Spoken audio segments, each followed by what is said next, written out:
Profitez pleinement, éteignez les lumières, mettez votre casque ou vos écouteurs, fermez les yeux, relaxez-vous. Incident isolé. Effroi face à la chose inexplicable que la caméra a filmée. Mes doigts tremblent encore.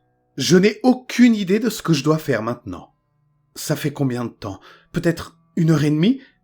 Tout ce que je sais, c'est que je ne peux pas remettre les pieds dans cet appartement. Je tape ces lignes depuis la bibliothèque. Je n'ai nulle part où raconter cette histoire en ce moment. Cela fait 9 ans que je vis seul dans cet appartement. Il y a là beaucoup de choses que je n'aimerais pas laisser derrière moi, mais ce n'est peut-être plus mon choix. Permettez-moi de revenir en arrière une seconde. Je souffre d'apnée chronique du sommeil. Pour ceux qui ne le savent pas, l'apnée du sommeil est un état dans lequel vous arrêtez de respirer périodiquement au cours de la nuit. Parfois, vous restez sans oxygène pendant si longtemps que votre cerveau doit vous réveiller par intermittence pour vous forcer à recommencer à respirer. C'est une maladie mortelle. Du moins, c'est ce qu'on m'a dit. Mais j'ai hésité à consulter un médecin à ce sujet. Je ne dirai pas non à un médecin en ce moment même. La semaine dernière, ma curiosité a pris le dessus.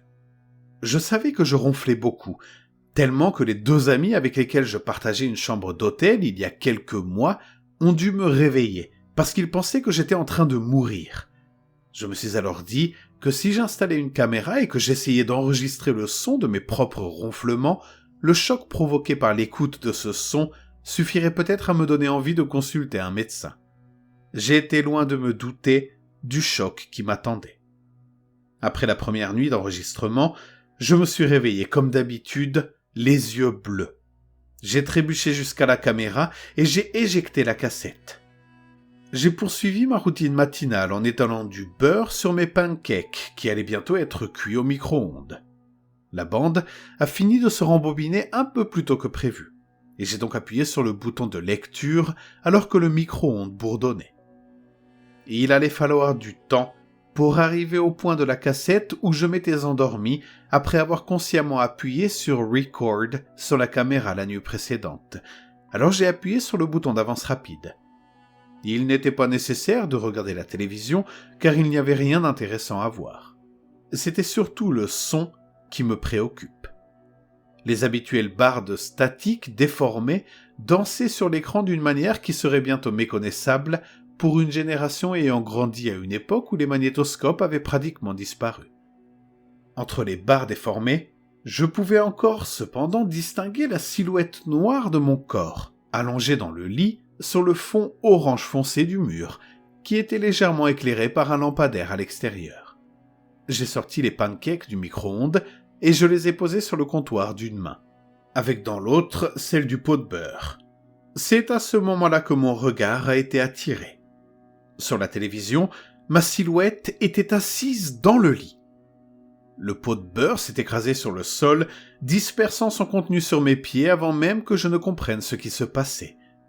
Je me suis dépêché de nettoyer le désordre et d'attraper la télécommande aussi vite que possible.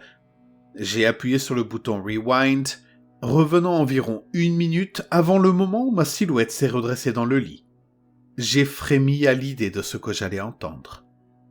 J'ai augmenté le volume de ma télévision et j'ai écouté attentivement, ayant déjà complètement oublié mon petit déjeuner. Il y eut l'habituel sillage de bûches, comme l'appelait ma mère, accompagné de quelques grognements nasillards et de ce qui ressemblait presque à des éructations. En réalité, il s'agissait de ma luette gonflée qui résistait alors que je cherchais de l'air. C'était certainement pire que ce que j'avais imaginé, mais j'attendais toujours ce moment. Je ne sais pas pourquoi j'ai tressailli quand c'est arrivé. Je savais que ça allait arriver. Pourtant, je ne me souvenais pas de l'avoir fait. Je me suis dit que l'on ne se souvenait pas toujours de ce que l'on faisait dans son sommeil. On est à peine conscient. Mes ronflements se sont un peu calmés, sans doute parce que j'ai dû reprendre un peu conscience. Mais le véritable choc n'était pas encore arrivé. La silhouette a parlé. « Tu m'entends ?» La voix était méconnaissable pour moi. C'était une voix grave qui racontait une histoire de cigarettes par milliers. Je n'ai pas fumé depuis 5 ans. Je ne peux qu'imaginer à quel point les choses auraient pu empirer si j'avais continué.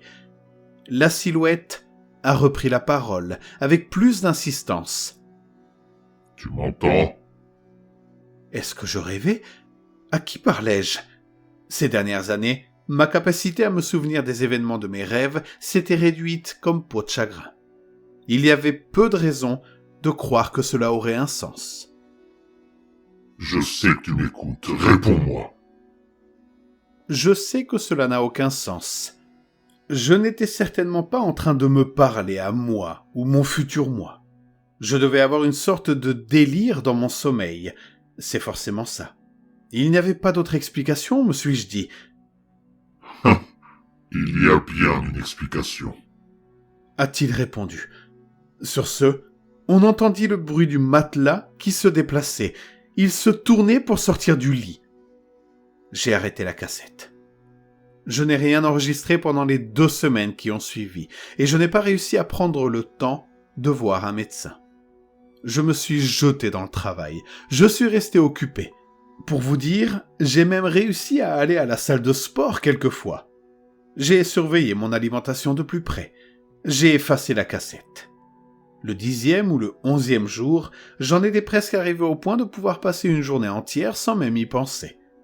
Au bout de 2 semaines, la vie avait repris son cours normal. Malheureusement, comme les souvenirs ont tendance à passer, les émotions qui y sont associées aussi. Et alors que ma peur se dissipait lentement, la curiosité a repris le dessus. Je me suis dit que cette nuit-là n'était peut-être qu'une anomalie. Peut-être m'étais-je levé pour aller aux toilettes. C'est probablement ce qui m'a réveillé pour commencer. J'avais concocté toutes sortes d'excuses et de théories sur ce qui avait pu se passer cette nuit-là. Pour la 2e fois, j'ai donc installé ma caméra, appuyé sur Record, et avec étonnamment peu de difficultés, je me suis endormi d'un sommeil merveilleux. Le lendemain matin, je me suis réveillé et j'ai été rapidement poussé à l'action, mais pas par la vivacité. C'est plutôt à la vue de ma caméra, qui était couchée sur le côté sur le sol, qui m'a poussé à agir. Le trépied entier était renversé. Peut-être un autre arrêt aux toilettes pendant la nuit. Quoi qu'il en soit, j'étais impatient de découvrir le contenu. Les pancakes à la main, je me suis assis un peu inquiet, mais satisfait d'avoir raisonnablement compris ce qui s'était passé la dernière fois. J'ai atteint le début de la cassette et j'ai commencé à avancer rapidement jusqu'aux premières minutes où je m'endors. Les barres statiques dansantes familières et ma silhouette contre le mur orange foncé défilaient dans un vertige vertical comme des symboles empilés sur une machine à sous. J'ai entendu un bloop sur mon ordinateur tout proche et je me suis retourné pour y jeter un coup d'œil. C'était un message instantané de mon ami John à propos d'une réunion à venir. J'ai formulé une réponse rapide et j'ai coupé le premier pancake avec ma fourchette. Au moment où je mettais le premier morceau dans ma bouche, j'ai jeté un coup d'œil à la télévision. Mon visage couvrait tout l'écran, à moitié caché par l'obscurité. J'avais les yeux grands ouverts, les dents serrées, un regard de pure terreur inhumaine. Mes mains s'agitaient à 100 à l'heure tandis que je m'efforçais d'appuyer sur le bouton play de la télécommande. Le son était presque aussi inhumain que l'expression de mon visage. Je n'arrivais pas à savoir si je riais ou si je souffrais atrocement. Le son ressemblait beaucoup à celui qu'on entend dans les jeux de zombies ou les séries télé. Je pouvais entendre chaque battement de la luette, tandis que mon autre moi grognait devant la caméra. Les grognements se sont lentement transformés en mots. Au début, on aurait dit « Aide-moi ». Puis « Je viens pour toi, je viens ». J'étais figé sur mon siège. Je ne pouvais plus bouger, j'étais pétrifié. À ce moment-là, j'ai entendu un grand bruit provenant de la chambre derrière moi.